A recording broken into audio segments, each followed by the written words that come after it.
이화 줄거리. 유비, 관우, 장비 세 형제를 비롯한 영웅 호걸들의 활약 덕분에 황건적의 난은 진압되었지만 이미 조정의 지방 통제력은 붕괴 직전에 도달했다. 조조는 동탁을 암살하려다 실패해 고향으로 도망가 군사를 모으는데 각지에서 사람들이 모여든다. 이에 동탁에 대항하기 위해 각지의 제후들이 원소를 중심으로 힘을 모아 서로 연합한다.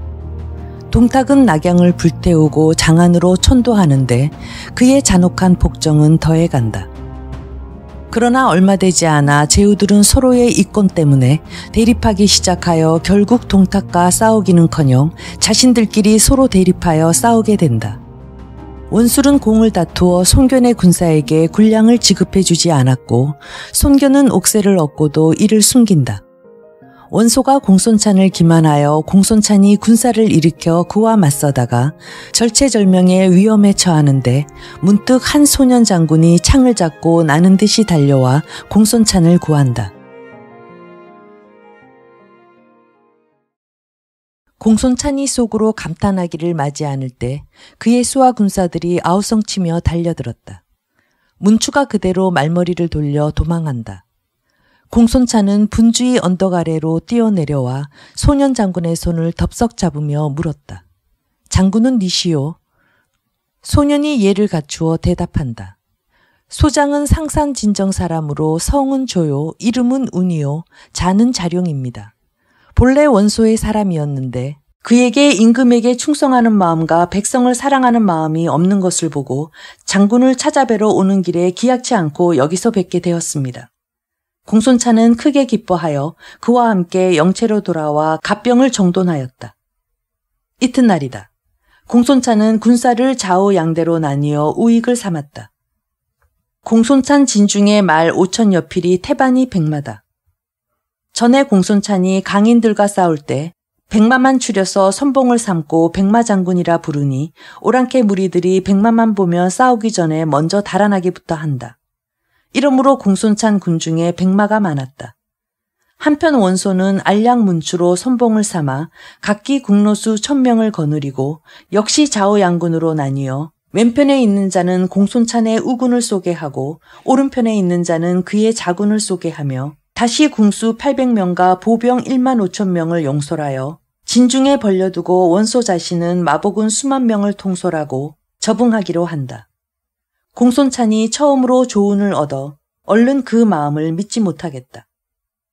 그래서 조운으로는 따로이 일지군을 거느려 뒤에 있게 하고 대장 엄강으로 선봉을 삼으며 공손찬 자기는 몸소 중군을 영솔하여 말을 내어 반하교 위에 서 있다. 그의 말 앞에 높이 세워 바람에 휘날리는 것은 대홍곤 금선 숫짝이다. 공손찬 진중에서 진시로부터 사시에 이르기까지 어지러이 북을 쳐 싸움을 도두되 원소 진중에서는 지죽은 듯이 소리가 없다. 선봉 엄강이 참다 못해 북소리를 울리며 앞으로 나아갔다. 구기가 엄강의 군사가 지쳐 들어온 것을 보고도 모른 채 군사들을 차전패 밑에 엎어두었다가 적병이 백보 안에 들기를 기다려 몸소 북채를 들어 어지러이 북을 쳤다. 800국노수가 일제히 쏜다. 엄강이 깜짝 놀라 급히 말머리를 돌이켜 도망하려 할 때 구기가 칼을 춤추며 번개같이 말을 몰고 나와 한 칼에 베어 말 아래 떨어뜨렸다. 수하 군사들이 크게 패하여 목숨을 도망한다. 공손찬은 곧 좌우양군을 내어보내 구응하게 하였다. 그러나 알량문추의 국노수들이 빗발치듯 활을 쏘아 감히 나아가지 못한다. 이때 국에는 군사를 휘몰아 박하교에 지쳐 들어오며 먼저 직기장을 한 칼에 베어 거꾸로 뜨리고 다음에 수기를 두 동강 내버렸다. 수기가 두 동강이 나는 것을 보자 공손찬은 마음이 황급하여 다리에서 내려 말을 채쳐 달아났다. 구기가 군사를 이끌고 바로 후군을 찌를 때 병력같이 호통치며 내닫는 소년 장군이 있으니 곧 상산 조자령이다. 바로 구기를 취하여 싸우기 두어합이 못되어 한 장의 복장을 찔러 말 아래 거꾸로 뜨리고 조자령은 필마 단창으로 나는 듯 반하교를 건너 원소 군중으로 뛰어들며 자충우돌하기를 무인지경인 듯하다. 공손찬이 승세하여 군사를 휘몰아 쳐들어가니 원소 군사가 어지러이 도망한다. 이보다 앞서 원소는 탄말을 내보내 형세를 살피게 하였더니 돌아와 고하되 구기가 적의 수기를 두동강 내고 패병을 쫓아갔다고 한다. 이로 인하여 아무 방비 않고 모사 전풍과 함께 장하의 지극군사 수백인과 궁전수 수십 기를 거느리고 진전에 나와 바라보며 공손찬이 실로 무능한 사람이로고 소리 높여 비웃기를 맞이 않을 때 호련 조자룡이 말을 몰아 달려든다. 궁전수들이 황망히 시위에 살을 먹여 쏘려 할 때 조자룡은 번개같이 뛰어들어 연하여 4~5명을 찔러 죽였다. 다른 무리들이 모두 활가사를 버리고 도망하느라 분주하다. 뒤로서는 또 공손찬이 몸소 대군을 휘몰아 구름같이 덮쳐든다. 전풍은 황망히 원소를 대하여 말하였다. 형세가 급합니다. 주공은 빨리 저 빈집 담안에 들어 몸을 숨기십시오. 원소는 머리에 쓰고 있던 투구를 들어 땅에 던지고 크게 외쳤다. 대장부가 싸움에 임하여 죽으면 족하지 담 뒤로 들어가서 구차스럽게 목숨을 살려 하다니 말이 되나? 이를 보고 묵 군사들이 마음을 한 가지로 하여 죽기로써 싸운다. 조자룡이 자충우돌하나 능히 들어가지 못할 때 문득 원소의 대대 군사가 때를 지어 들어오고 또 한편으로 알량이 군사를 몰고 들어와 좌우로 끼고 친다. 조자룡이 공손찬을 보호하여 포위를 뚫고 반하교까지 나가는데 원소가 군사를 급히 몰아치니 미처 다리를 건너지 못하고 물에 떨어져 죽는 자가 그 수요를 모르겠다. 원소가 승세하여 앞을 서서 뒤를 쫓는다. 그러나 미처 오리를 다 못 와서 문득 산 뒤에 함성이 크게 일며 표범처럼 맑아 사람이 달려나오니 앞선 삼원대장은 곧 유비간우 장비이다. 세 사람이 평원에 있다가 공손찬이 원소와 서로 싸운다 듣고 특히 싸움을 도우러 온 것이었다. 세 사람이 산필마 급히 몰아 산반병기 춤을 추며 살같이 내다르며 바로 원소를 취하려 드니 원소는 혼백이 그대로 구천에 떠서 손에 든 칼을 땅에 떨어뜨리고 말머리를 돌려 달아난다. 묵 군사들이 달려들어 원소를 구하여 반하교로 건너는 것을 보고 공손찬도 군사를 거두어 영체로 돌아갔다. 공손찬이 현덕과 간우, 장비를 향하여 세 분이 멀리 와서 구해주지 않았더라면 내 크게 낭패할 뻔하였소. 이처럼 치하함을 맞이 않고 이어서 조자룡을 불러들여 서로 보게 하니 현덕이 한 번 보고 그 인물을 사랑하여 곧 버리지 않는 마음을 품었다. 이날 싸움에서 원소가 한 번 패한 뒤로 영체를 굳게 지켜 다시 나오려 안 하니 공손찬이 또한 반하를 사이에 두고 자리를 지킨다. 그럭저럭 어느덧 한 달이 지나갔다. 이 소문이 장안에 들리자 이유는 동탁을 보고 말하였다. 원소와 공손찬은 모두 당대의 호걸들인데 방금 반하에서 서로 싸우고 있다고 하니 태사께서는 천자의 조칙을 빌어 사람을 보내시어 저들을 서로 화해하게 하십시오. 두 사람이 다 함께 느껴 반드시 태사께 기순하오리다. 내 말이 유리하다. 동탁은 그의 말을 쫓아 이튿날 태부 마일제와 태복 조기로 천자의 조칙을 받들고 반하로 가게 하였다.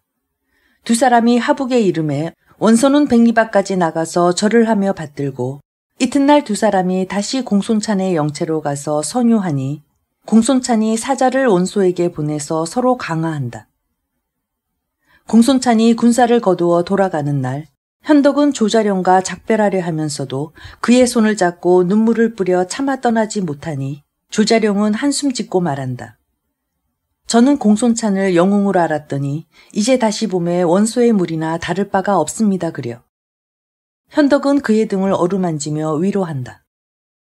아무 생각 말고 몸을 굽혀서 지금 주인을 지성으로 섬기오. 우리가 서로 볼 날이 또 있으리다. 현덕은 마침내 눈물을 뿌려 조자룡과 작별하고 관우 장비와 더불어 평원으로 돌아갔다. 이때 원술은 남양에 있다가 형 원소가 새로이 기주를 얻었다 듣고 즉시 사람을 보내어 말 1000필만 보내달라고 청하였다. 그러나 원소는 그 청을 들어주지 않는다. 이 뒤로 이들 형제의 사이가 화목하지 못하였다. 원술은 다시 사람을 형주로 보내어 유표에게 양식 20만 곡을 꿔달라고 하였다. 유표가 또한 주지 않는다. 원술은 여기 또 원한을 품고 가만히 글을 강동 송견에게 보내니 그 글뜻은 대강 다음과 같다. 전자의 유표가 공에 돌아가는 길을 끊기는 내 형 본초가 이를 권하기 때문이었는데 이제 본초가 또 유표와 몰래 의논하고 강동을 엄습하려 하니 공은 속히 군사를 일으켜 유표를 치라.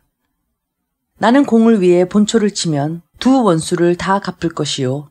공은 형주를 취하고 나는 기주를 취하리니 부디 말대로 하시라. 송교는 그렇지 않아도 전일의 유표가 자기가 돌아오는 길을 끄는 생각을 하고 원한을 풀어보려고 벼르던 차다. 원술의 글을 보자 즉시 장하의 정보, 환계, 한당의 무리들을 모아 상의하니 정보가 나서서 말한다. 원술은 거짓이 많은 사람이라 그 말을 믿기가 어렵소이다. 그러나 송교는 말하였다. 내가 내 손으로 내 원수를 갚으려는 게지 원술 따위의 힘을 빌려는 게 아니야. 곧 환계를 먼저 강변으로 보내서 전선을 수습하여 군기와 군량을 많이 싣게 하고 큰 배에는 전투에 쓸 말을 실어 나를 기약하여 군사를 일으키기로 한다. 강중의 세작이 이 일을 탐지하고 나는 듯이 유표에게 고하였다. 유표가 크게 놀라 급히 문무장사들을 모아놓고 상의하니 괴량이 나서며 무에 의뢰하실 일이 아닙니다 하고 말한다.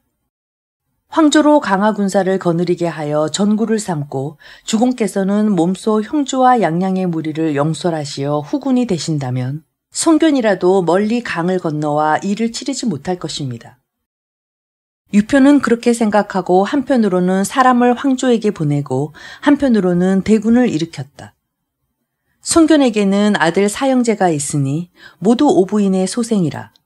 맏아들의 이름은 책이요, 자는 백부며 둘째 아들의 이름은 권이요, 자는 중모며 셋째 아들의 이름은 이기요, 자는 숙필이며 넷째 아들의 이름은 광이요, 자는 괴자다. 송견의 두 번째 처는 오부인의 동생이라 또한 일남일녀를 낳았으니 아들의 이름은 낭이요, 자는 조안이며 딸의 이름은 인이다. 첩 유씨에게도 아들 하나가 있어 이름은 소요, 자는 공래며 송견에게 아우 하나가 있으니 이름은 정이요, 자는 유대다. 송견이 유표를 치러 떠나려 할 때 아우 손정이 조카들을 데리고 나와 말 앞에 늘어 세우고 옷깃을 바로하여 간하였다. 이제 동탁이 정권을 하고 천자께서 나약하시어 천하가 크게 어지러운 터에 조그만 원한으로 말미암아 대군을 움직이시는 것은 옳지 않은 일인가 합니다. 형님은 부디 3번 생각하십시오. 그러나 송견은 듣지 않는다. 너는 여러 말 마라. 내 장차 천하를 종행하려 하는 터에 원수가 있으면 어찌 갚지 않을 법이 있겠느냐. 맏아들 손책이 앞으로 나선다. 부친께서 기어이 가신다면 소자가 메시고 갈까 합니다. 송견은 이를 허락하여 함께 배를 타고 번성으로 향하였다. 이때 황조는 국노수를 강변에 매복시키고 있다가 강동의 전선들이 가까이 이르는 것을 보자 즉시 어지러이 활을 쏘아 맞게 하였다. 송견은 각각의 배에 영을 내려 모두가 뱃속에서 죽은 듯이 엎드려 있게 하고 배를 뒤로 물렸다. 배를 뒤로 물렸다 다시 앞으로 내었다 하며 이처럼 꼬이기를 연하여 사흘 동안이나 수십 차 하니 황조의 군사는 배가 언덕 가까이 이를 때마다 오직 어지러이 활을 쏘기로 이를 삼아 사흘이 지나자 마침내 화살 수십만 전이 다한다. 송견은 배에 꽂힌 화살을 거두게 하였다. 모두 12만 전이다. 즉시 순풍에 돛달고 일제히 강언덕을 바라고 나가며 군사를 시켜 어지러이 활을 쏘게 하니 그 급한 형세를 당할 길이 없다. 황조의 군사는 그대로 영체를 버리고 달아났다. 송견은 언덕에 오르며 곧 정보, 황계, 한당의 무리와 함께 군사를 휘몰아 그 뒤를 급히 쫓았다. 황조가 크게 패하여 번성을 버리고 등성으로 달려 들어간다. 송견은 황계로 뒤에 남아서 선척을 지키게 하고 몸소 군사를 통솔하고 나아갔다. 황조가 군사를 이끌고 성 밖에 나와 들에다 진을 치고 기다린다. 송견도 마주 진을 치고 말 타고 문기 아래로 나가니 황조가 강하 장호, 양양 진생 두 장수를 거느리고 나와 채찍을 들어 송견을 가리키며 강동의 지새끼 같은 도적이 어찌 감히 한실 종친의 경계를 침범하느냐. 큰소리로 꾸짖고 강호를 시켜 나가 싸우게 한다. 송견의 진중으로서 한당이 큰 칼을 춤추며 내달았다. 두 장수가 서로 어우러져 싸워 30여 합에 이르렀을 때 진생은 장호의 기력이 점점 못해가는 것을 보고 싸움을 도우려 말을 달려 나왔다. 부친과 함께 문기 아래 서서 이를 바라보던 손책은 곧 화살 한 개를 빼어 시위에 먹여들며 진생의 얼굴에 겨누고 힘껏 쏘았다. 시위 소리 울리는 곳에 진생이 바로 양미간에 살을 맞고 그대로 곤두쳐 말에서 떨어진다. 진생이 말에 떨어져 죽는 것을 보고 장호가 깜짝 놀라 미처 손을 못 놀릴 때 한당은 한 칼에 그의 머리를 정수리부터 두 쪽 내어버렸다. 때를 놓치지 않고 정보가 말을 몰아 나아가며 크게 외쳤다. 황조 저놈을 잡아라. 황조가 황급하여 말에서 뛰어내리며 곧 투구를 벗어던지고 복은 속으로 들어가 목숨을 도망한다. 송교는 그 뒤를 한바탕 몰아치고 바로 한수에 이르자 황계에게 명하여 전선을 한강에다 갖다 대게 하였다. 황조가 패군을 수습하여 양양성으로 들어가자 유표는 의외로 송견의 행세가 큰 것에 놀라 괴량을 청하여 개교를 물었다. 계량이 말한다. 이제 황조가 크게 패하여 군사들에게 싸울 마음이 없을 것이니 깊이 도랑을 치고 높이 진을 쳐서 그 예봉을 피하고 몰래 사람을 원소에게로 보내서 구원을 청하기로 하면 손견의 군사를 물리칠 수 있으리다. 곁에서 듣던 채모가 입가에 비웃음을 띠고서 앞으로 나선다. 무슨 개교가 그렇게 조라단 말이오. 군사는 성 아래 임하고 장수는 해작가에 이르렀는데 손을 묶어 죽기를 기다려야 옳단 말이오. 내 재주는 없으나 군사를 거느리고 나가서 한번 싸워보겠소. 유표가 이를 허락하자 채모는 곧 군사 만여 명을 용솔하고 양양성 밖으로 나가 현산 아래다 진을 친다. 송견이 이긴 군사를 몰아 북치고 나아온다. 채모가 문기 아래 말 타고 나서자 송견은 수하 장수들을 돌아보고 말하였다. 저 사람이 유표 후처의 오랩인데 누가 나가서 사로잡아 올꼬. 말이 떨어지자 정보가 철적 삼어 꼬나잡고 내달아 바로 채모를 취하였다. 어우러 보기 두어 합이 못되니 채모가 패하여 달아난다. 송견은 대군을 몰고 그 뒤를 급히 쳤다. 삽시간에 들에 가득 깔렸느니 송장이다. 군사를 태반이나 꺾이고 채모가 목숨을 도망하여 양양성으로 들어가자 괴량은 유표를 향해 말하였다. 채모가 좋은 계략을 듣지 않고 망령대에 나갔다가 참패를 하였으니 군법에 의하여 참하심이 가하오이다. 그러나 유표는 그의 누이 채부인을 새로 얻어들인 까닭으로 그에게 형벌을 가하지 않았다. 송견이 군사를 사면으로 나누어 양양성을 에워싸고 치기 5째 되는 날 오후였다. 난데없는 일진 강풍이 일어나더니 중군 숫자기의 깃대가 중턱으로부터 뚝 부러지고 만다. 이를 보고 한당은 말하였다. 아무래도 이것은 길조가 아니니 군사를 거두어 돌아가시도록 하시지요. 그러나 송견은 고개를 젓는다. 내가 여러 번 싸움에 여러 번 다 이기고 양양을 취하기가 코앞에 있는 이제 깃대쯤이 바람에 부러졌다고 군사를 거둬 돌아간단 말인가. 삼군의 영을 정하여 성치기를 더욱 급히 할 때 성중에서 괴량이 유표를 대하여 말한다.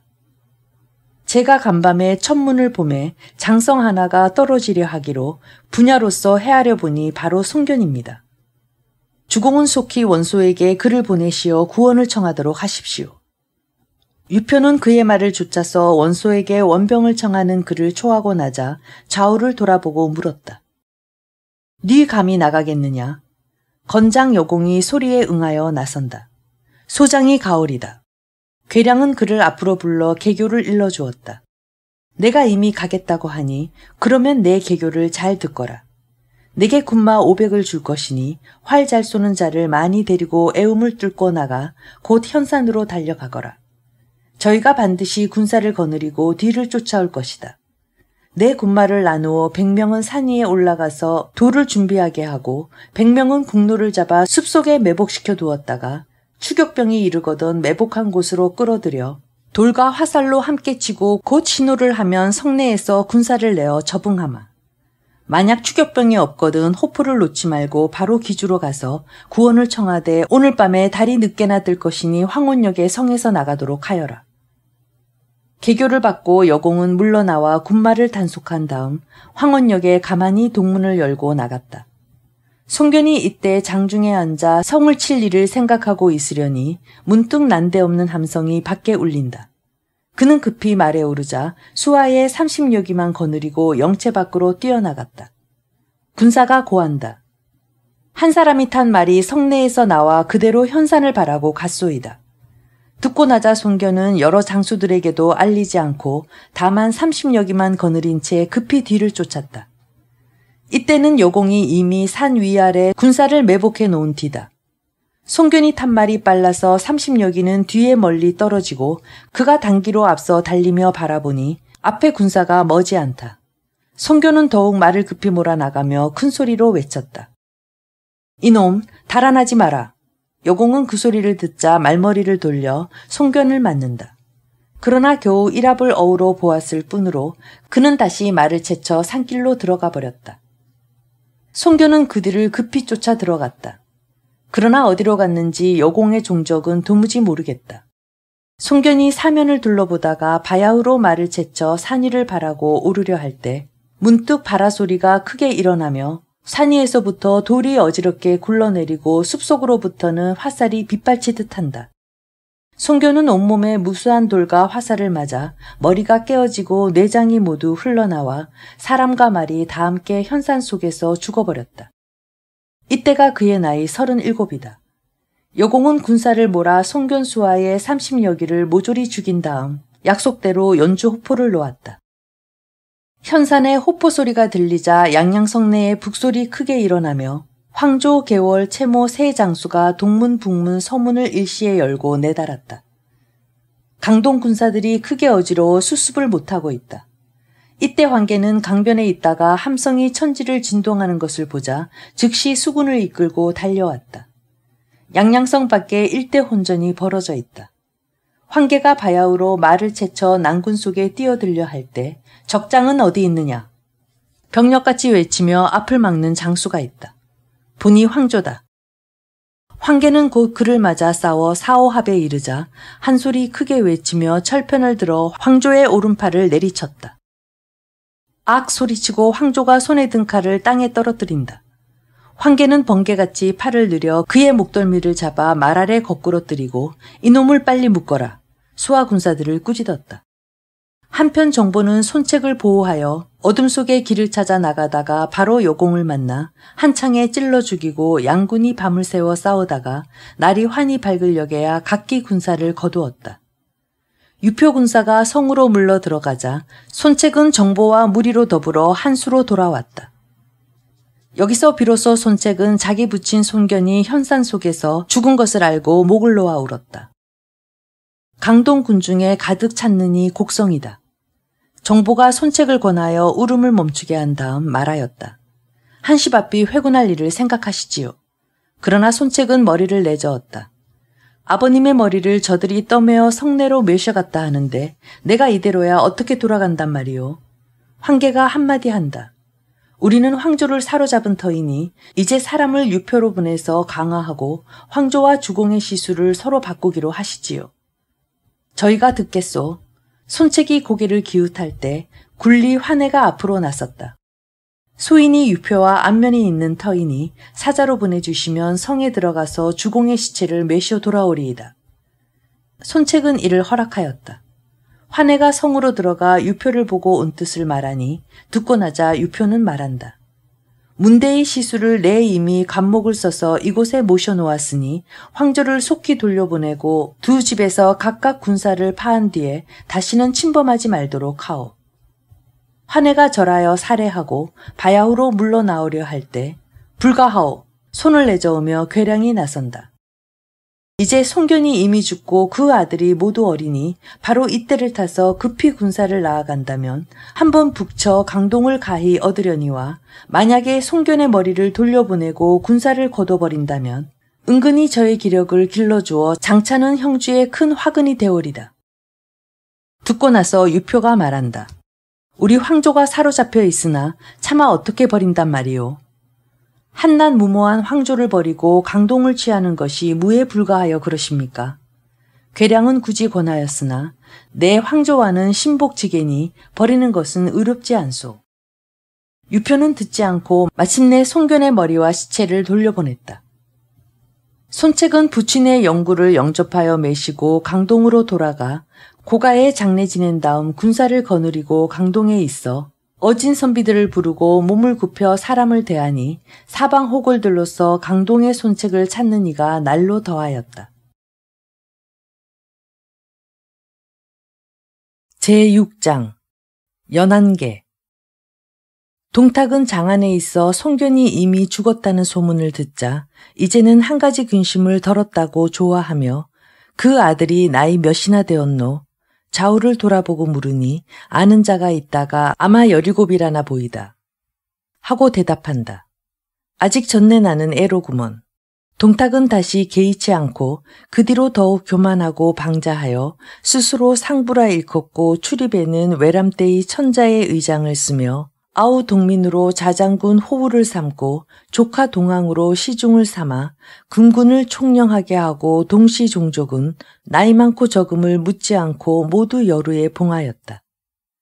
이 장안성 250리 밖에다 민부 25만 명을 풀어 따로 성을 쌓으니 그 성곽의 규모가 바로 장안성과 똑같다. 안에 궁실과 창고를 세우고 20년 양식을 쌓아두며 민간의 소년 미녀 800명을 뽑아들여 그 안에 두니 창고마다 들어쌓인 금옥, 채백, 진주가 그 수요를 모르겠다. 가족들은 전부 이곳에 살게 하며 장안과 사이를 왕래하니 혹 보름에 한 번도 돌아오고 한 달에 한 번도 돌아온다. 동탁이 장안을 떠날 때마다 만조공경은 횡문 밖까지 배웅하고 동탁은 길에다 장막을 치고 그들로 더불어 술 마시는 것이 예더니 하루는 이 자리에 마침 북지에서 항복받은 군졸 수백 명이 이르렀다. 그놈들을 모조리 이 앞으로 끌고 오너라. 형구를 갖추어 오너라. 동탁의 입에서 연달아 분부가 내렸다. 우선 저놈은 두 팔을 싹둑 잘라라. 저놈은 다리를 잘라라. 저놈은 눈알을 빼라. 저놈은 코를 베라. 저놈은 귀를 베라. 저놈은 혀를 뽑아라. 가만히 있거라. 가마에 물이 끓었느냐. 끓었거든 저놈은 그 속에 넣고 푹 삶아라. 갖은 악형을 다 가하니 울부짖는 소리가 문자 그대로 천지를 뒤흔든다. 백관들은 모두가 너무도 끔찍하고 악착스러워서 외면을 하는데 동탁은 홀로 술을 가져와라. 자, 식기 전에 많이들 드시오. 하고 연애 먹고 마시며 담소자약한다. 또 어느 날 일이다. 동탁이 성대의 백관을 모아놓고 잔치하여 술이 두옷은 돌았을 때다. 문득 밖으로서 여포가 황황히 들어왔다. 무슨 급한 일이 있노? 여러 사람은 먹고 마시던 손을 멈추고 일제히 여포를 지켜본다. 여포는 바로 동탁 곁으로 가자 허리를 굽혀 그의 귀에다 입을 대고 소근소근 몇 마디 속삭인다. 동탁의 입가에 가만히 웃음이 떠도는가 싶더니 원래 그랬더냐. 고개를 두어 번 끄덕이며 곧 잡아내려라. 한마디 분부하고 다음은 모른 채 다시 술잔을 든다. 누구를 잡아내리라는 말이냐. 모든 사람이 죄도 없으면서 마음이 놀랍고 가슴이 떨려 여포의 고동을 살피려니까 여포는 뚜벅뚜벅 사공장원 뒤로 가서 덜미를 잡아 번쩍 들고 밖으로 나간다. 얼마 안 있다 시종 하나가 붉은 소반에다 피가 뚝뚝 떨어지는 장원의 머리를 받쳐들고 들어왔다. 백관이 모두 얼굴이 새파랗게 질려 어찌할 바를 몰라 할 때 동탁은 자중을 둘러보며 웃으며 말한다. 공들은 과히 놀라지 마시오.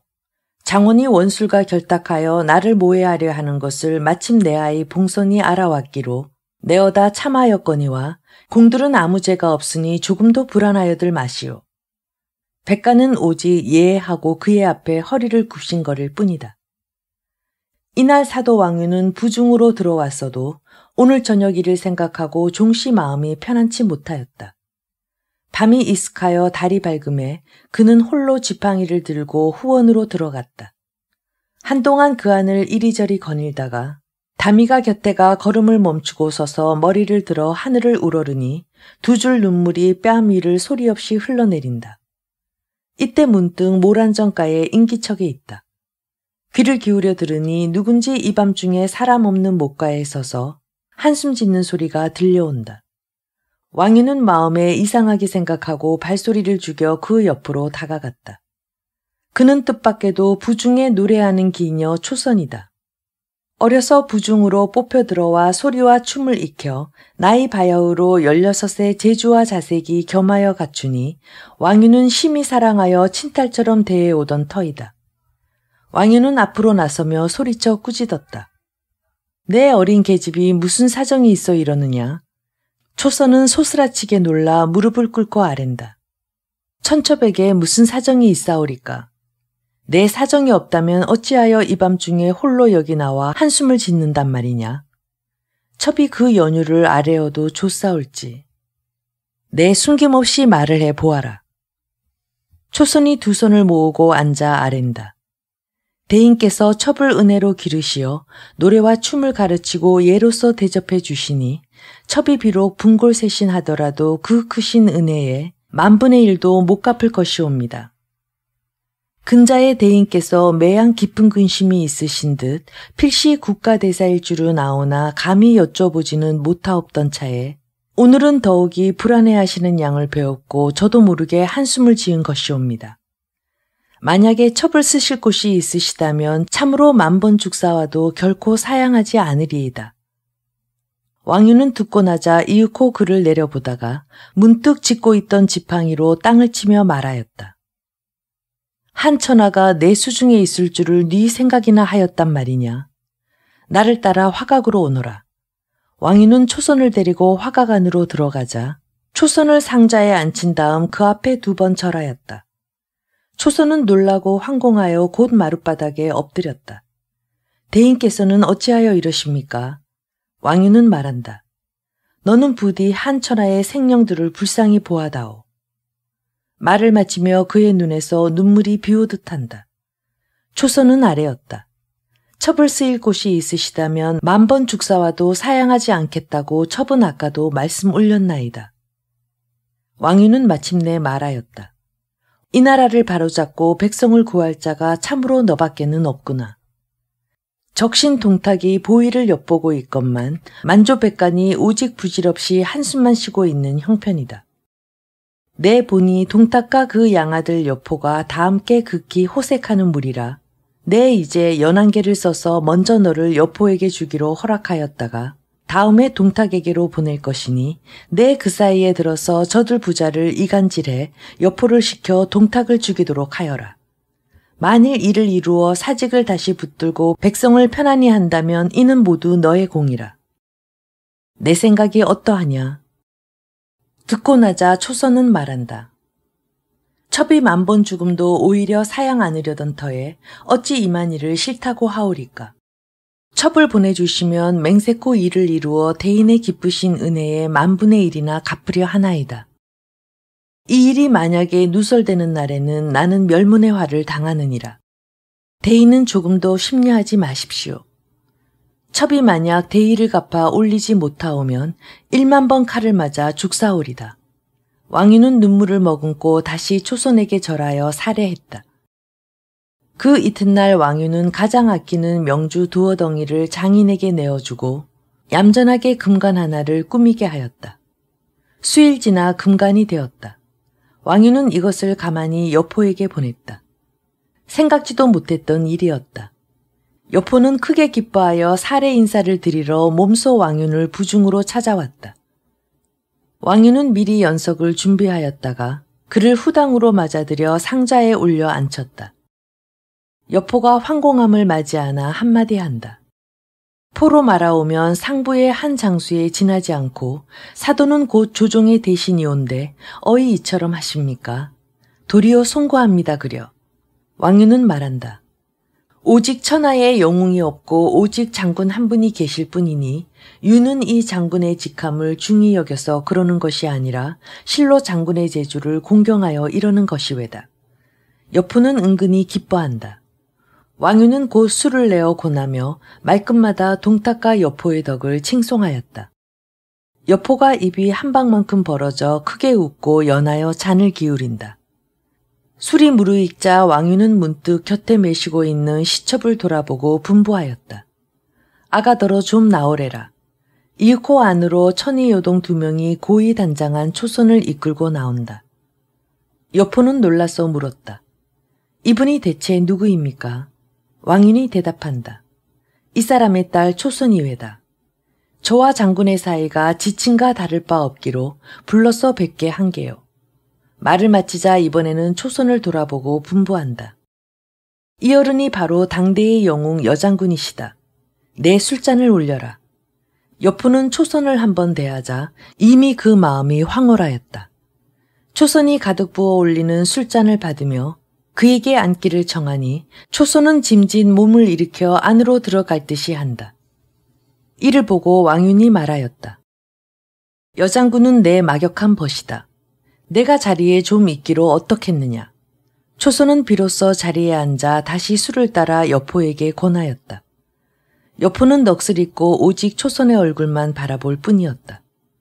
이 모양을 곁눈으로 보고 왕윤은 술이 다시 두어순 돌기를 기다려 손을 들어 초선을 가리키며 여포에게 말하였다. 미거한 자식이기는 하나 장군이 버리시지 않는다면 첩으로 드릴까 하는데 장군 의향은 어떠신지요? 감히 청하지는 못하나 이는 실로 원하는 바다. 여포는 자리에서 내려와 살해하였다. 그렇게만 하여 주신다면 포가 사도를 위해 견마의 수고를 다하겠습니다. 왕윤이 말한다. 수의 길이를 택해서 부중으로 보내도록 하오리다. 여포의 기쁨은 비길 바가 없었다. 계속해 눈을 들어 초선을 바라보니 초선이 또한 추파로 정을 보낸다. 밤이 이슥하여 술자리를 파할 때 왕윤은 말하였다. 장군을 묵어가시게 하고는 싶으나 다만 태사께서 어찌하실까 두려워 못하니 그리하십시오. 여포는 제3 살해하고 돌아갔다. 그로써 수일이 지났다. 왕윤은 초당에서 마침 여포가 그의 곁에 없는 때를 타서 동탁을 보고 땅에 엎드려 절하였다.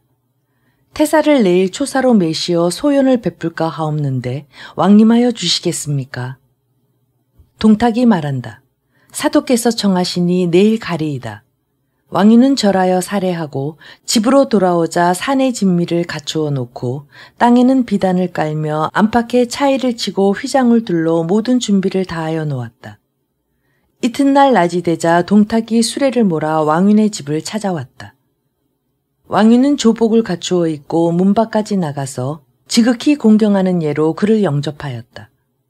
동탁이 수레에서 내리니 극을 가진 갑사 100여 명이 좌우로 옹이하여 안으로 모신다. 당에 올라 동탁이 자리에 앉자 왕윤은 당 아래에서 제배를 드렸다.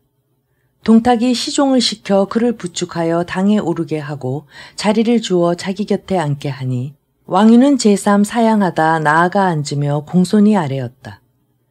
태사는 참으로 성덕이 크시어 이윤 주공이라도 능히 미치지 못하오리다. 동탁이 듣고 은근히 기뻐함을 맞이 않는다. 왕윤은 한편으로 풍악을 잡히며 연의 잔을 잡고 동탁에게 술을 권하였다. 어느덧 날이 저물고 동탁이 거나하게 취하였다. 태사, 후당으로 들어가시지요. 왕윤이 청하니 동탁은 너희들은 예에 있거라. 호위하는 갑사들을 물리치고 그를 따라 후당에 든다. 왕윤은 새로이 상을 차리게 하고 다시 은근하게 술을 권하며 또 칭하하였다.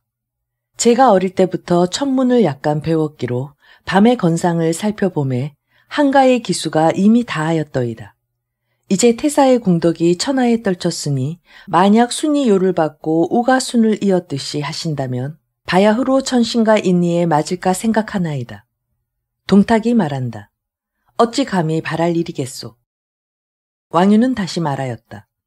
예부터 도 있는 이가 도 없는 이를 치고 덕 없는 이가 독 있는 이에게 사양하는 법이니 어찌 가분하다 하실 것이 있사오리까. 동탁이 웃고 말한다. 사도 말씀처럼 만약에 1000명이 과연 내게로 돌아온다면 사도는 마땅히 원운이 되리라.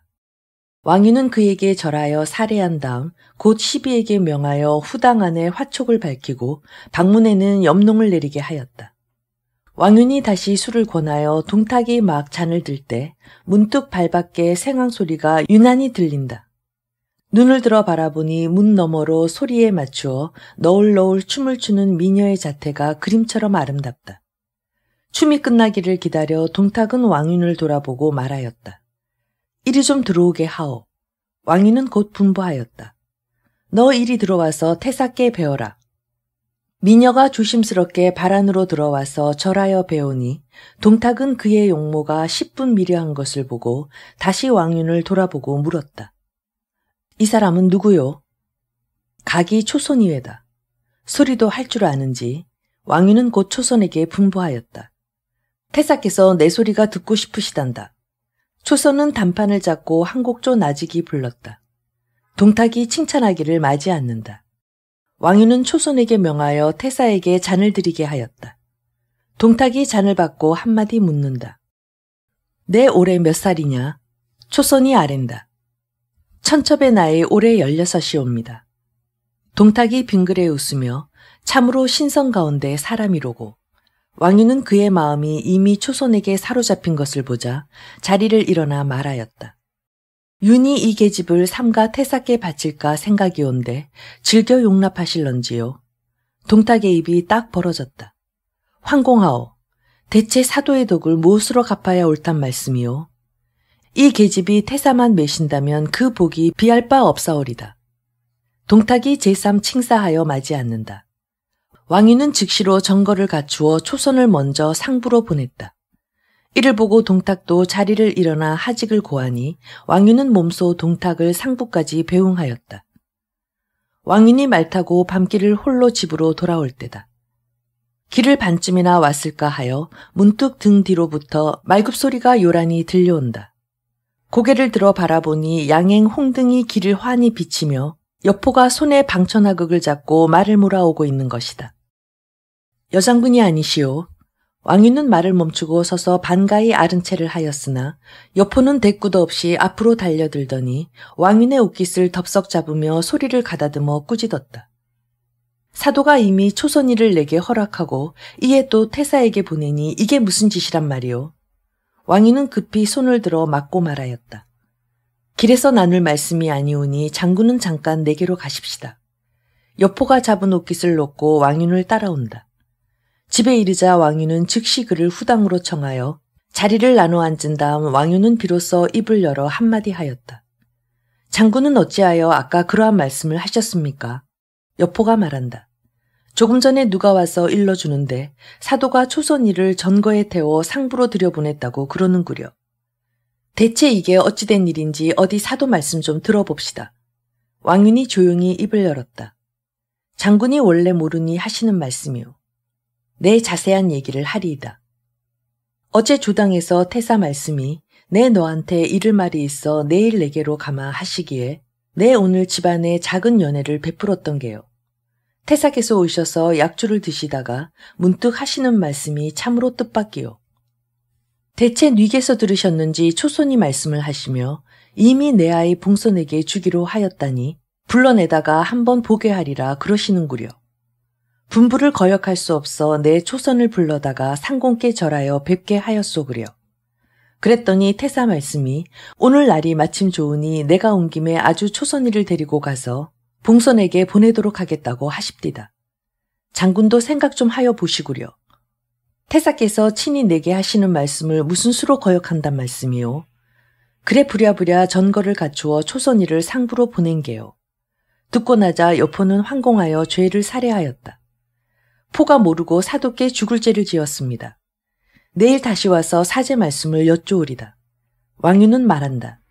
그 애가 가지고 갈 장념도 있고 한데 그것은 그 애가 장군 부중에 들어가는 대로 곧 보내도록 하겠소. 여포는 깊이 살해하고 돌아갔다. 그 이튿날이다. 여포는 아침 일찍부터 응당 무슨 소식이 있으리라 하여 마음에 은근히 기다렸으나 해가 높이 뜨도록 태사로부터는 아무 분부가 내리지 않는다. 기다리다 못하여 그는 바로 당중으로 들어갔다. 어인일인지 동탁이 나와 있지 않다. 시첩 하나를 붙들고 물어보니 그의 대답은 너무나 뜻밖의 것이었다. 태사는 간밤에 새로 데려온 여자와 동침한 채로 여지껏 일어나지를 않았다 한다. 여포는 피가 왈칵 끓어올랐다. 잠깐 어찌할 바를 모르다가 그는 가만히 동탁의 와방 뒤로 돌아가서 이리 기웃 저리 기웃 안을 엿보았다. 이때 초선이 마침 창 앞에 앉아 머리를 빗고 있다가 무심히 창밖으로 눈을 주니 연못 가운데 사람의 그림자가 비치는데 기골이 극히 장대하고 머리에는 속발간을 썼다. 눈을 들어보니 바로 여포다. 초선은 곧 눈썹을 찡그려 수심이 가득한 태를 짓고 다시 비단 수건을 들어 몇 번인가 눈물을 씻는 신용을 하였다. 여포는 한동안 밖에 서서 창 너머로 이 모양을 바라보다가 가만히 한숨을 쉬고 밖으로 나왔다. 얼마 뒤에 다시 들어가 보니 동탁이 중당에 나와 앉아있다. 여포가 문안을 들이자 동탁은 한마디 묻는다. 밖에 아무 일 없느냐? 여포는 없습니다. 대답하고 그의 곁에가 매시고 섰다. 조금 있다가 동탁이 아침상을 받는다. 여포가 몰래 둘러보려니까 저편 수렴 안에 여인의 오락가락하는 모양이 은은히 보이더니 얼마 있다가 발 앞으로 와서 그 틈으로 얼굴을 반쯤 내어 보이는데 초선이 분명하다. 수심이 가득한 얼굴에 더욱더 추파를 보내는 초선의 눈길이 장부의 애간장을 그대로 녹여낸다. 여포가 취한 듯 어린 듯 넋을 잃고 바라보려니까 동탁이 무심히 눈을 들다 이 광경을 보고 마음에 의욕이 들어 한마디 하였다. 별일이 없거든 봉선이는 그만 물러가거라. 여포는 앙앙이 밖으로 나왔다.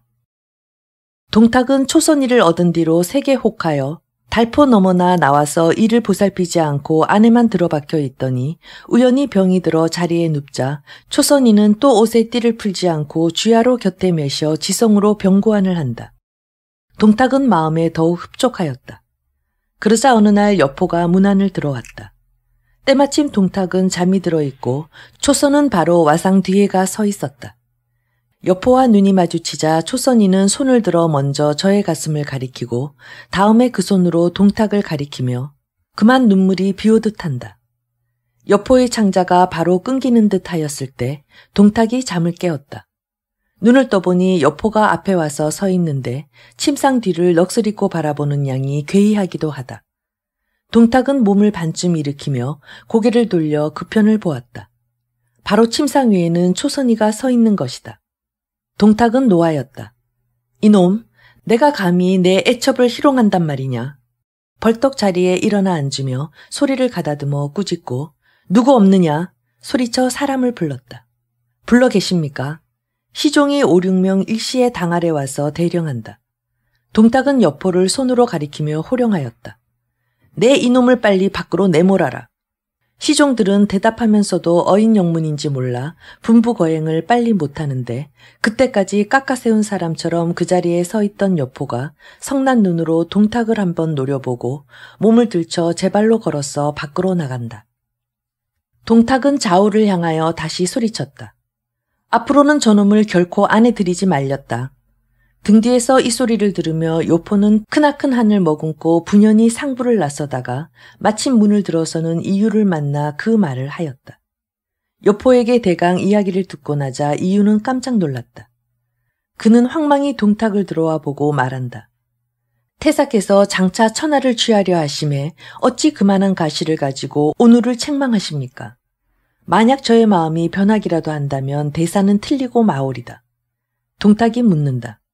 그러면 어찌하였으면 좋겠느냐? 이유가 대답한다. 내일 아침에 불러들이셔서 금백을 내리시고 좋은 말로 위로하여 주시면 자연 무사하오리다. 동탁은 그의 말을 좇아 이튿날 여포를 당중으로 불러들여 어제는 내가 병중에 심신이 좋지 않아 말을 잘못하였나 본데 내 결코 염두에 두지 말아라. 한마디 위로하고 곧 황금 10금과 비단 20피를 내렸다. 여포는 살해하고 이것을 받았다.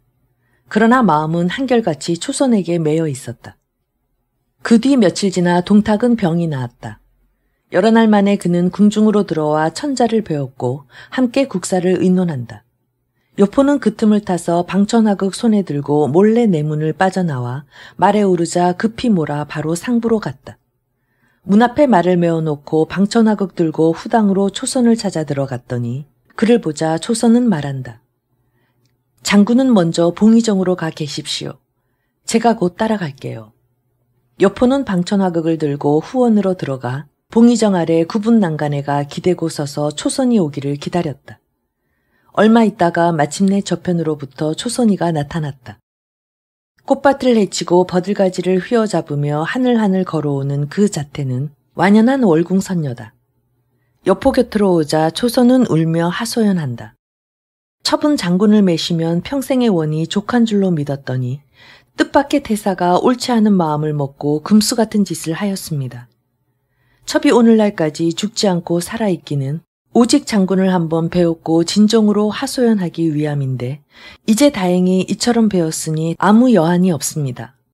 몸을 이미 더럽혔으니 어찌 영웅을 다시 섬길 수 있으리이까. 장군 앞에서 깨끗이 목숨을 끊어 첩의 마음이나 밝히겠습니다. 말을 마치며 곧 손으로 난간을 잡고 그대로 연못을 향하여 뛰어들려고 하니 여포는 황망히 달려들어 그의 가는 허리를 부둥켜 안고 내가 말을 안 하기로 내 마음을 모르랴. 초선은 몸을 빼치려 앙탈을 하며 이 생에서는 장군의 아내 되길 바랄 길이 없으니 다음 생에서나 서로 만나기를 기약할까 봅니다. 내 이 생에서 너로 아내를 삼지 못한다면 영웅이 아니니라. 첩이 지금 나를 해처럼 보내고 있으니 장군은 어여삐 생각하시고 빨리 구해주셔요. 내 지금 잠시 틈을 타서 온 길이라 만일 늙은 도적놈이 의심을 하였다가는 안 되겠으니 곧 돌아가 보아야겠다마는 그저 나를 믿어 얼마 동안만 참고 지내거라. 말을 마치며 여포는 손을 놓고 곧 돌아가려 한다. 그러나 초선은 덥석 그의 옷자락을 잡으며 보내려 하지 않는다.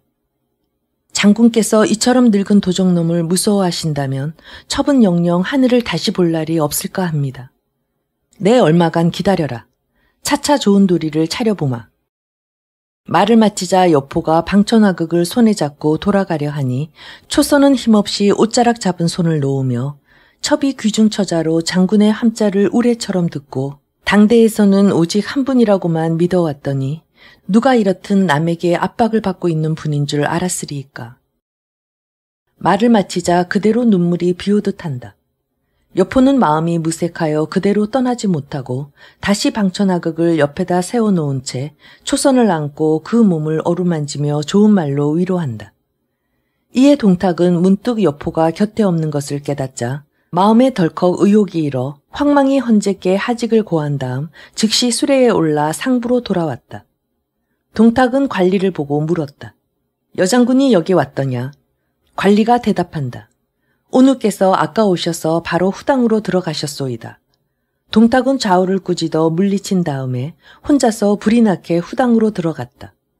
그러나 둘러보아도 여포의 모습은 볼 수가 없다. 동탁은 이번에 초선을 불렀다. 초선아, 초선아. 그러나 정작 찾는 초선은 대답조차 없고 시첩들만 이방저방에서 달려나온다. 인연들 초선이를 못 보았느냐? 동탁이 급히 묻자 한 계집이 나서서 대답한다. 초선이 아까 후원으로 들어가는 것을 보았습니다. 동탁이 황망히 후원으로 찾아 들어가 보니 방천화극을 옆에 세워놓고 여포와 초선이 함께 봉의정 아래 서서 이야기를 하고 있다. 동탁은 눈에서 불이 났다. 앞으로 달려나가며 이놈아!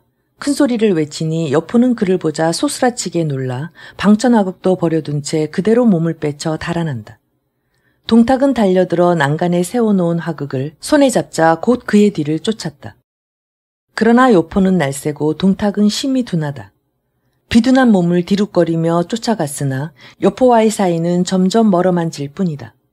그는 이놈! 다시 호통치며 달아나는 여포의 등을 향해 힘껏 화극을 내던졌다. 여포가 날아오는 화극을 손으로 쳐서 땅에 떨어뜨리고 그대로 동산문을 달려나간다. 동탁은 더욱 노하였다. 그는 땅에 떨어진 방천화극을 집어들자 다시 여포의 뒤를 쫓았다. 그러나 동탁이 막 동산문으로 뛰어나가려 할 때 마주 들어오며 그를 받아 쓰러뜨린 사람이 있다. 곧 이유다. 이유는 황공하여 곧 동탁을 붙들어 일으켰다. 어디 다치신 데나 없으십니까? 동탁은 대꾸하지 않고 손에 그저 잡고 있던 방천화극을 땅에 던지고 소원으로 향한다. 이유는 말없이 그의 뒤를 따라섰다. 동탁은 소원에 들어가 자리 잡고 앉자 곧 입을 열어 물었다. 내 무슨 일로 왔더냐? 이유가 아랜다. 제가 마침 부중에 들어왔다 들으니 태사께서 노기를 띄우고 후원으로 여포를 찾아 들어가셨다 하기로 뛰어오느라니까 여포가 달려나오며 태사가 나를 죽이려고 하시오. 합디다 그려. 그래서 하도 놀라서 태사를 뵈러 급히 동산으로 들어가다가 잘못 은상을 다쳐드렸습니다. 대체 어찌된 일이 오니까 동탁은 노여움이 오히려 새로웠다. 그 역종놈이 내 애첩을 희롱하니 내 맹세코 그놈을 죽여버리고 말 테다. 이유는 간한다. 그것은 옳지 않소이다.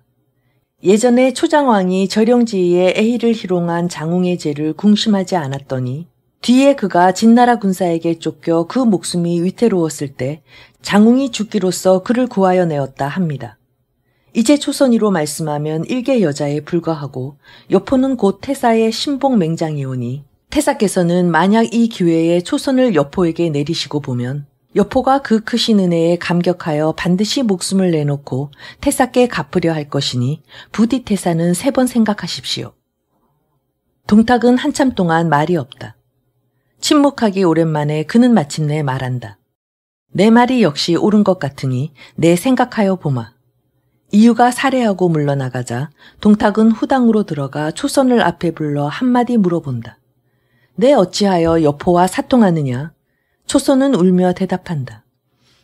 첩이 후원에서 꽃을 보고 있으려니까 여포가 갑자기 들어오더군요. 놀라서 급히 몸을 피하려 하였더니 여포의 말이 나는 태사의 아들인데 피할 것이 무엇이냐 하며 방천화극을 들고 봉의전까지 쫓아옵니다. 첩은 아무래도 그 마음이 불량한 것을 보고 겁박이나 당하지 않을까 두려워 곧 연못에 몸을 던져 자결하려 했더니 여포가 달려들고 붙들어 놓지 않아 바로 삶과 죽음의 기로에 있을 때 다행히 태사께서 들어오셔서 위태로운 목숨이 살았습니다. 여포와 사통이라니 너무나 억울한 말씀이옵니다. 동탁은 말한다. 내 이제 너를 여포에게 줄까 하는데 내 생각은 어떠하냐? 말을 듣자 조선은 소스라쳐 놀라 목을 놓아 온다. 첩이 이미 귀인을 섬긴 터에 이제 갑자기 천한 종놈에게 내리시려 하니 첩은 차라리 죽으면 죽었지 그런 욕은 보지 않겠어요. 말을 마치며 초선은 곧 벽에 걸린 보검을 떼어들고 목을 찔러 죽으려 하였다. 동탁은 깜짝 놀라 황망히 칼을 뺏고 그를 껴안으며 내 농으로 한 말이다. 초선은 동탁의 품에가 그대로 쓰러져 낯을 가리고 운다. 첩은 다 알아요. 이게 정령코 이유가 낸 말이죠. 이유가 본래 여포하고 절친한 사이라 태사의 체면과 첩의 목숨을 털끝만치도 생각하지 않고 이런 계교를 낸 것이니 첩은 산채로 이유놈의 고기를 씹어 먹고야 말겠어요. 동탁은 그의 등을 어루만지며 말한다. 아무 염려 마라. 내가 설마 너를 버릴 듯 싶으냐? 아무리 태사께서는 그러셔도 이대로 여기 오래 있다가는 여포 손에 첩의 목숨이 위태로울 것 같아요. 내일 너와 함께 미호로 돌아가려 생각이니 아무 염려 말아라. 초선은 그제야 눈물을 거두고 동탁에게 살해하였다. 이튿날 아침이다. 이유가 들어와서 동탁을 보고 말한다. 오늘 날이 좋으니 초선을 여포에게 보내시지요. 동탁은 대답한다. 내 다시 생각해보니 여포와는 부자지간이라 일이 잘못 온당치 않기로 다만 제 죄를 다스리지 않기로 하였으니 내가 잘 내 뜻을 전해서 좋은 말로 위로해주는 것이 좋을까 보다. 이유는 다시 권한다. 태사는 너무 세게 혹하셔서는 아니 되십니다. 초선 일을 내어주시지요. 동탁은 낯빛이 변하였다. 그럼 내 계집도 여포에게 내어주겠느냐? 초선이 말은 다시 내지도 말아라. 다시 말을 내는 날에는 내 차말이라. 이유는 하는 수 없어 밖으로 물러나오며 하늘을 우러러 길이 한숨을 쉬었다. 우리들이 모두 그 계집의 손에 죽고 마는구나. 동탁이 미호로 돌아가는 날 문무백관은 모두 문 밖까지 나와서 그를 배웅하였다. 초선은 여포가 사람들 틈에 끼어서 멀리 자기가 타고 있는 수레를 바라보고 있는 것을 알자 곧 두 손을 들어 얼굴을 가리고 바로 통곡하는 모습을 지었다. 이를 바라보는 여포의 입에서는 나오느니 오직 긴 한숨이다. 수레가 이미 멀리 떠나고 전속 나온 백관의 무리가 모두 돌아간 뒤에도 여포가 홀로 언덕 위에 말을 세우고 멀리 수레 뒤에 있는 먼지를 바라보며 연하여 한탄함을 맞이 않을 때 문득 한 사람이 등 뒤에서 말을 건다. 장군은 어찌하여 태사를 따라 미호로 가지 않고 이곳에서 이렇듯 한숨만 쉬고 계시오? 여포가 돌아보니 사도 왕윤이다. 그는 다시 한번 한숨 쉬고 맥없이 말하였다. 모두가 사도의 따님 탓입니다. 왕인은 짐짓 크게 놀라며 아니 그러면 초선이는 여태 장군에게로 가지 않았소? 여포의 얼굴에 의심하는 빛이 역력히 떠올랐다. 사도가 모르시고 묻는 말씀입니까? 왕유는 정색하고 말한다. 내 무엇을 알겠소? 그때 장군과 만난 뒤로 우연히 병을 얻어 밖에 도무지 나오지를 못하다가 오늘 태사께서 미호로 돌아가신다기에 병을 무릅쓰고 나온 길이요. 그래 초선이는 여포의 입에서 다시 한숨이 나왔다. 늙은 도적놈이 제가 혹해서 도무지 내놓으려 하지 않습니다. 왕유는 어이가 없는 듯 입을 딱 벌리고 잠깐 여포의 얼굴을 쳐다보다가 고개를 설레설레 내젓는다. 아무렇기로서니 그럴 리가 있으려고. 여포는 그가 얼른 믿지 않는 것을 보고 그 사이에 있은 일을 낱낱이 들어 호소하였다. 듣고 나자 왕유는 발을 구르며 한동안 말이 없다가 태사가 그렇듯 금수의 행실을 하실 줄은 몰랐소 그려. 개탄하기를 맞이 않으며 하여튼 내게로 같이 가서 우선 말씀하십시다.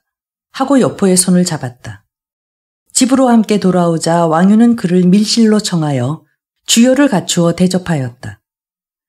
여포가 다시 봉의정에서 초선이와 서로 만난 일을 이야기하며 비분하기를 맞이 않는다. 왕유는 입맛을 쩝쩝 다시다가 말한다. 태사가 내 딸을 욕배고 장군의 아내를 뺐었으니 이는 참으로 천하가 비웃을 일이요. 아니 태사를 비웃는다는 말이 아니라 윤과 장군을 비웃는단 말이 외다. 그러나 이 사람으로 말하면 늙고 우매하며 무능한 무리라 좋게 들어 말할 것이 못되지만 장군은 세상을 덮을 만한 영웅으로 이러한 오욕을 받으시니 어찌 한탄할 일이 아니겠소이까. 말을 듣자 여포는 노기가 충천하여 주먹을 들어 상을 치며 소리를 버럭 지른다. 왕유는 손을 들어 급히 멈추었다. 이 늙은 사람이 치중에 실언을 하였소이다. 장군, 부디 고정하십시오. 여포가 분연히 말한다.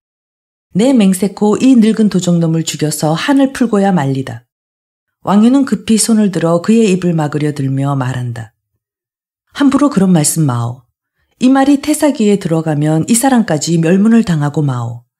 그래도 여포는 입을 닫지 못한다. 대장부가 천지간에 나서 어찌 우르리 남의 아래에서 욕만 받으며 지내리이까. 왕유는 은근히 한마디 한다. 내가 진정대로 말씀을 하자면 동태사 같은 이의 절제를 받고 지내기에는 너무나 애석하지요. 내 기어코 이놈을 죽이고야 말리다. 여포는 주먹을 들어 다시 한번 상을 쳤다. 그러나 다음에 가만히 한숨 쉬며 낮은 음성으로 말한다. 그러나 다만 저와는 부자간의 정리가 있는 터에 내가 저를 죽였다가는 뒷사람의 공론이 두렵구려. 이 말을 듣자 왕유는 빙글에 입가에 웃음을 띄었다. 장군은 성이 여시오 태사는 동시외다. 더욱이 봉의정에서 태사가 방천화극을 장군에게 던질 때 무슨 부자간의 정리라는 것이 있었으리이까. 여포는 무릎을 탁 치고 말한다. 사도 말씀이 아니었다면 포가 깨닫지 못할 뻔하였습니다. 왕유는 여포의 뜻이 이미 굳은 것을 보자 곧 낯빛을 고치고 말하였다. 장군이 만약에 한시를 붙들어 세운다면 곧 충신이시니 청사에 기록되어 그 꽃다운 이름이 백세에 전하려니와 만약 동탁을 도운다면 이는 역적이라 역사의 붓끝에 올라 그 더러운 행적이 만년까지 남으오리다. 여포는 자리에서 내려와 왕윤에게 절하였다. 제 뜻이 이미 굳은 터이니 사도는 다시 의심 마십시오. 비록 그러나 다만 이를 이루지 못할 때는 도리어 큰 화가 미칠 것이 걱정이오 그려. 여포는 오른손으로 허리에 찬 칼을 썩 빼어들자 곧 왼쪽 팔을 찔러 피를 내었다. 결코 두 마음을 품지 않기를 맹세한 것이다. 이를 보고 왕유는 자리에서 내려와 그의 앞에 공손히 무릎 꿇고 살해하였다. 한나라 사직이 끊기지 않기는 오직 장군의 공이시오. 함부로 밖에 말을 내지 말고 지극히 은밀한 중에 이를 도모하십시다. 여포는 응낙하고 돌아갔다. 여포가 돌아가자 왕유는 즉시 사람을 보내어 복야사 손서와 사례교의 황한을 가만히 청하여다 함께 이를 의논한다. 손서가 말한다. 말 잘하는 사람을 하나 가려 미호로 보내서 촌자께서 동탁을 부르신다 이르고 한편으로는 천자의 밀조를 여포에게 주어 갑병을 조문 안에 매복하여 두었다가 동탁이가 들어오는 대로 곧 주사라는 것이 상책일 줄로 압니다. 왕인이 고개를 끄덕이자 황하는 손소를 보고 물었다. 미호로 보낼 사람은 누가 마땅할성십소? 글쎄요. 내 생각에는 기도위 이수기가 어떨까 하오. 이숙이는 바로 동탁의 수하신복이 아니오. 지금은 그렇지 않소. 근자의 동탁이가 그 벼슬을 옮겨주지 않아 이숙이가 은근히 원한을 품고 있는 것을 내가 잘 아오. 아무래도 그 사람이 적임일 것 같소. 왕유는 다시 고개를 끄덕이고 이숙이 여포와 친한 터이니 여포를 불러다 함께 의논하기로 합시다. 그리하여 곧 사람을 여포에게로 보냈다. 여포가 오자 이숙을 미호로 보낼 일을 의논하니 여포는 말한다. 전일에 저를 권하여 정건양을 죽이게 한 것이 역시 이 사람입니다. 제가 만약 가지 않겠다면 저부터 먼저 참아여 버릴 뿐이지요. 왕유는 다시 사람을 보내 이숙을 가만히 청하였다. 이숙이 이르자 여포는 곧 그를 향해 말하였다. 전일에 공이 포를 권하여 정건양을 죽이고 동탁에게 오게 안하였소. 이제 동탁이 위로 천자를 속이고 아래로 백성을 해쳐 죄가 천지에 가득 차서 사람마다 그 고기를 씹으려 하는 터라 포가 사도와 개교를 정하여 동탁을 주살키로 하였으니 공은 미호로 가서 천자의 조칙을 전하고 동탁을 입족해 하여 복병을 내어 죽이고 한시를 붙들어 나라에 충성을 다할 마음이 있으시오. 듣고 나서 이숙이 말한다. 숙이 또한 이 도적을 없애려 마음먹은 지 오래나 다만 함께 이를 도모할 사람이 없어서 못하였던 게요. 이제 장군이 그 마음을 가지셨다니 이는 곧 하늘의 뜻이라. 숙이 어찌 한 번 가기를 사양하리이까. 여포가 한 번 다진다. 공을 과연 믿어도 좋겠소. 이숙은 정색하고 숙이 어찌 감히 두 마음을 품으리이까. 곧 화살을 집어들고 둘로 분질러 두 마음이 없는 것을 맹세했다. 이를 보고 왕유는 좋은 말로 위로한다. 공이 만약에 이번 일을 잘 주선만 한다면 반드시 현관을 얻게 되실 거에다. 이숙은 살해하고 물러갔다. 역신 동탁을 주살할 모든 준비를 마쳐놓고 왕유는 천자의 조칙을 내어 이숙에게 주었다. 이숙이 수십 길을 거느리고 미호로 내려가니 동탁은 천자께서 저에게 조칙을 내리신다 듣고 즉시 그를 불러들이게 하였다. 이숙이 들어가서 절하고 뵙자 동탁은 묻는다. 천자께서 무슨 말씀이 계신고? 이숙이 아랜다. 천자께서 문무백관을 미양전에 못 두시고 장차 태사께 선의하실 일을 의논하시려 이번에 조칙을 내리신 것이외다. 왕유는 이 일을 어찌 생각하는 모양인고? 왕사도는 벌써 사람을 시켜 수선대를 쌓아놓고 오직 주공께서 오시기만을 고대하고 있사옵니다. 듣고 나자 동탁은 크게 기뻤다. 내 간밤에 용 한 마리가 몸을 휘감는 꿈을 꾸었더니 오늘 과연 이 기쁜 소식을 듣는구나.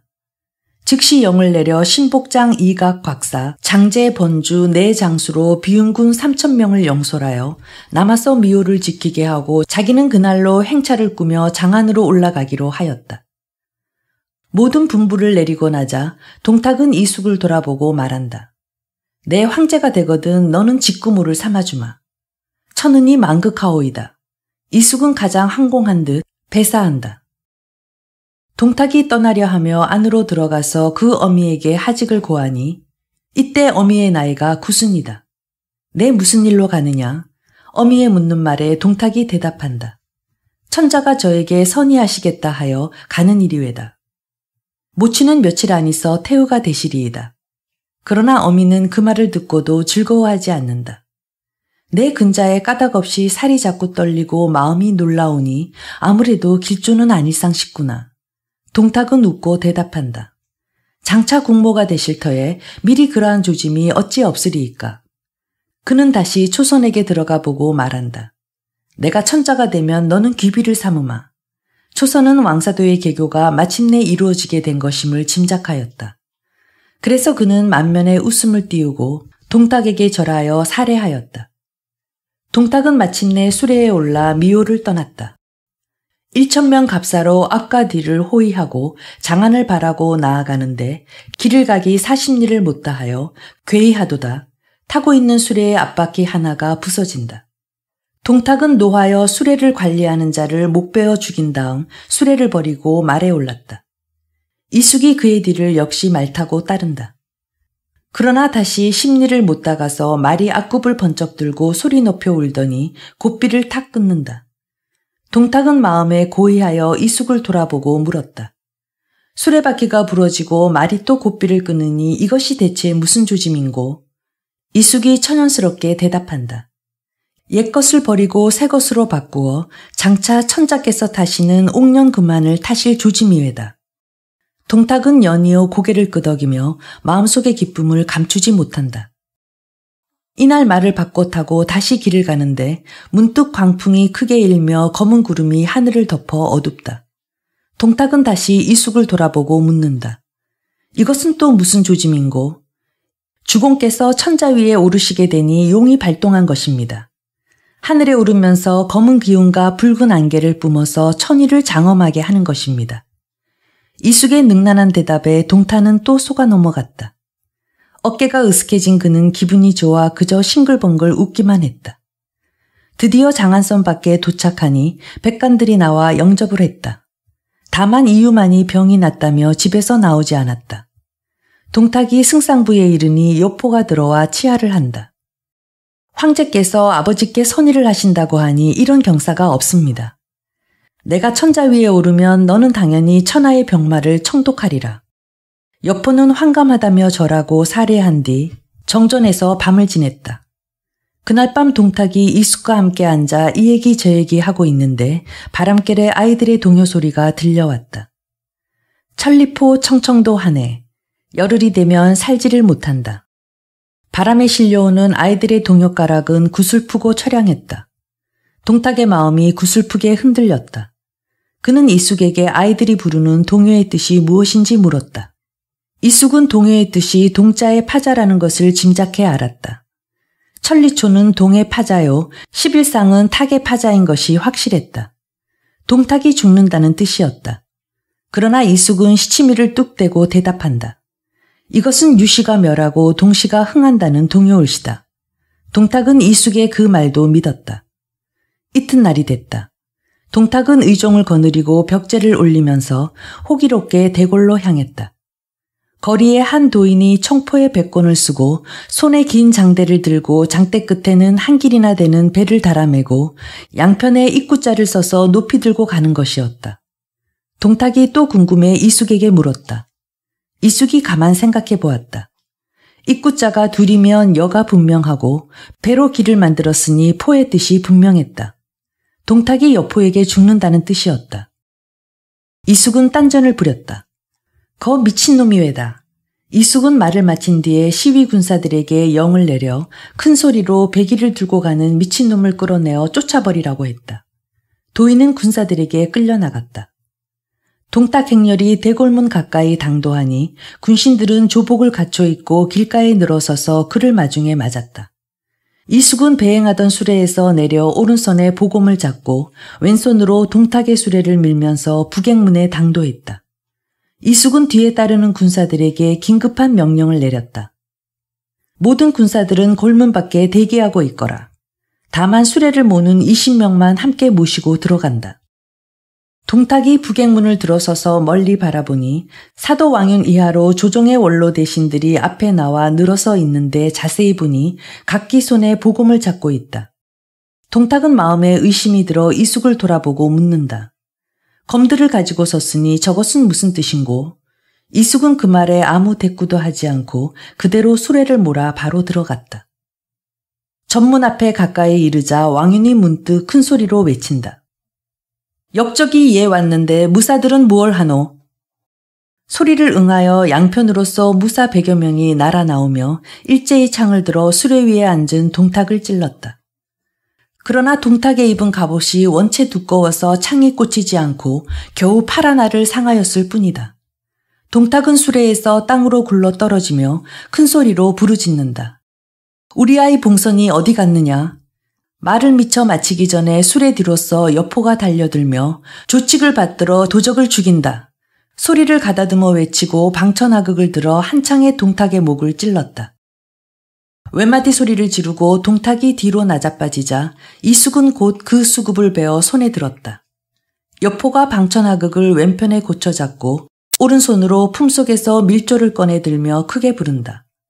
조칙을 받들어 적신 동탁을 죽였거니와 나머지 무리들은 그 죄를 묻지 않으리라. 듣고 나자 모든 장리들이 소리를 높여 만세를 부른다.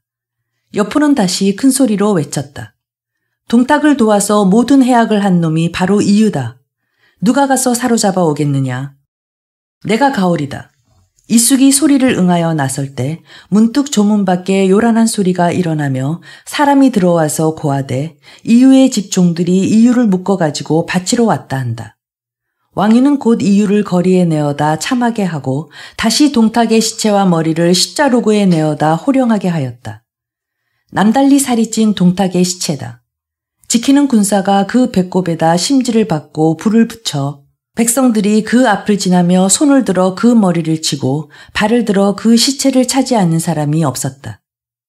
왕유는 다시 여포에게 명하여 황보순과 이숙으로 더불어 군사 5만을 영솔하고 미호로 가서 동탁의 가상과 친족을 정몰하여 오게 하였다. 동탁의 영을 받아 미호를 지키고 있던 이각, 곽사, 장제, 번주의 무리는 동탁이 이미 죽고 여포가 군사를 거느리고 온다는 말을 듣자 즉시 군을 이끌고 밤을 도와 양주로 달아났다. 여포는 미호에 이르는 길로 우선 꿈에도 못 있던 초선부터 취하였고 황보숭은 미호에 들어와 있던 양가 자녀들을 모두 석방하고 동탁의 친족들은 남녀노소를 묻지 않고 모두 잡아 죽이니 구순 노모도 이 속에 든다. 동탁의 아우 자장군 호후동민과 조카 시중 동항을 모두 참수하고 동탁의 가산을 정몰하니 황금이 수십만 근이요 백금이 수백만 근이요 비단, 주보, 기명, 양식 따위는 이루 그 수요를 헤아릴 길이 없다. 돌아와서 왕윤에게 고하니 그는 크게 군사를 치하하고 곧 도당에다 잔치를 베푼 다음 문무백관을 크게 모았다. 서로 술을 권하며 만조 공경들이 모두 경하하기를 맞이 않을 때 문득 사람이 들어와서 고하되 거리에 내다 놓은 동탁의 시체 앞에 어떤 사람 하나가 와서 엎드려 목을 놓아 운다고 한다. 왕유는 크게 노하였다. 동탁이 잡혀 죽음에 선비와 백성을 막론하고 기뻐하지 않는 이가 없는 터에 이 사람은 대체 누구이기에 감히 운단 말이냐. 곧 무사를 앞으로 불러 내 나가서 잡아들여라 하고 영을 내렸다. 대체 동탁의 시체 앞에서 곡을 올린 자가 누군가 모두들 궁금히 여길 때 나간 지 얼마 안 되어 무사가 한 사나이를 잡아가지고 들어와 계단 아래 꿀린다. 무지막지한 백성도 아니요 복색이 조간인 것이 우선 보기에 놀라웠다. 고개를 들어라. 왕윤이 명하여 고개를 들어 당상을 우러르는 죄인의 얼굴을 보고 만자한 공경들은 크게 놀랐다. 그는 곧 다른 사람이 아니라 당대의 기재로 이름이 천하에 떨친 시중 채홍이었다.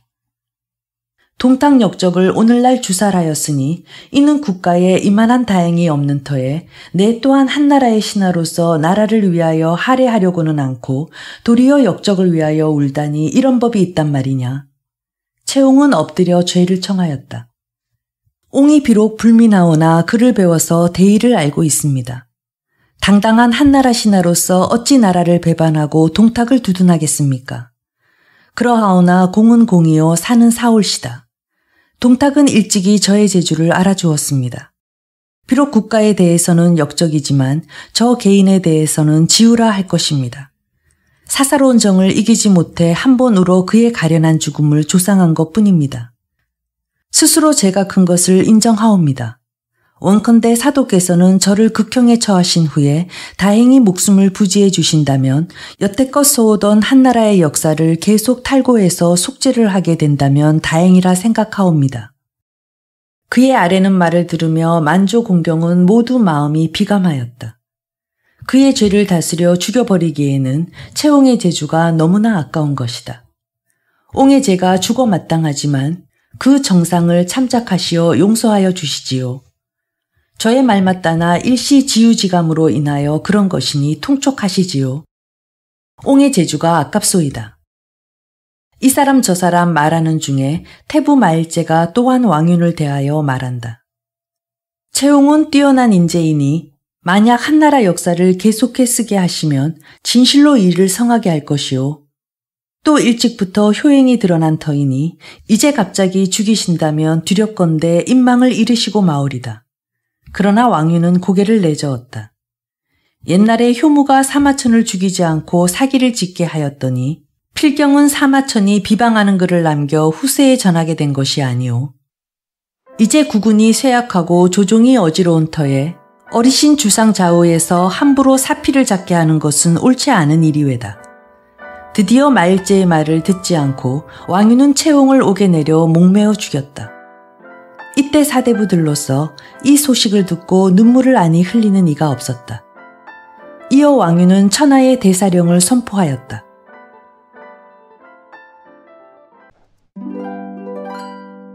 원나라 말 명나라 초에 나간중이 쓴 장편소설 삼국지연의는 중국 삼국시대의 위, 촉, 오 세 나라의 투쟁을 그린 장편소설인데요. 나중에 책의 서문에 해당하는 서사는 명대의 양신에 임강선을 붙여놓았습니다. 서문을 감상해 보시겠습니다. 장강은 도도히 동으로 흘러가며 수많은 영웅들을 물거품에 쓸어갔네. 시비와 성패는 허공으로 사라지고 청사는 예와 같이 변함없는데 몇 번이나 붉은 석양 넘어갔던가. 강가에 고기 잡는 백발의 어부들, 가을달과 봄바람을 항상 보았으리라. 탁주 한 병 놓아두고 기쁘게 만나 고금의 그 많은 이야기들 웃으며 나누는 이야기에 붙여보리라. 삼국지 연의는 비록 소설이지만 가장 주요한 재료는 진나라의 진수가 편찬한 정사 삼국지입니다. 그는 원래 위서, 촉서, 오서를 따로 썼지만 나중에 이들을 합쳐 삼국지라 하였습니다. 송대에는 전문 설화인이 나타났는데 당시 기록을 보면 삼국지 이야기가 얼마나 민간에 널리 퍼졌는지 알 수 있습니다. 장비인 양 수요물 쓰다듬고 등해처럼 말더듬 흉내내네. 아이들에게 돈을 주면 모여 앉아 옛날 이야기를 듣는데 삼국 이야기에서 유비가 패한 대목에서 눈썹을 찡그리거나 울기조차 하는 애가 있는데 반해 조조가 패한 부분에서는 웃고 기뻐한다 라고 쓰여 있습니다. 이로써 당시에도 유비를 칭찬하고 조조를 비판하는 경향이 이미 있었음을 알 수 있습니다.